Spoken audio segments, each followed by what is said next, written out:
Now that you understand blockchain, let's talk about the digital assets built on top of it, cryptocurrencies. A cryptocurrency is digital money, but it's not issued by a government or controlled by a central bank. It exists entirely on the blockchain and is governed by code. The most well-known example is Bitcoin, created in 2009 as a peer-to-peer payment system, a way to send money online without banks or companies like PayPal in the middle. Since then, thousands of other cryptocurrencies have launched, each with their own purpose. Some are designed for speed and low fees, like Litecoin or XRP. Others, like Ethereum, go beyond payments entirely and support smart contracts. Then there are stablecoins, cryptocurrencies tied to real-world assets like the US dollar. USDC and USDT are the biggest examples.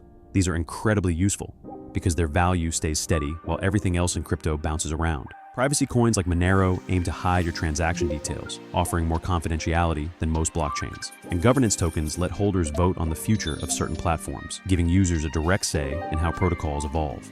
So, what makes crypto different from regular digital payments like Venmo or Apple Pay?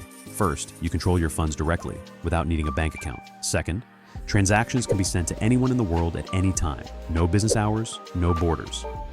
Third, everything is recorded on a public blockchain, so anyone can verify it. There's no central authority deciding who can or can't participate. Cryptocurrencies are programmable, borderless, and open. They're already being used for saving, investing, remittances, and buying goods and services. Some people see them as a hedge against inflation, or unstable national currencies. Others use them to access financial tools that simply don't exist in their country's traditional banking system. Whether you end up using crypto for payments, investments, or building something entirely new, understanding what these digital assets are and how they work is your essential first step.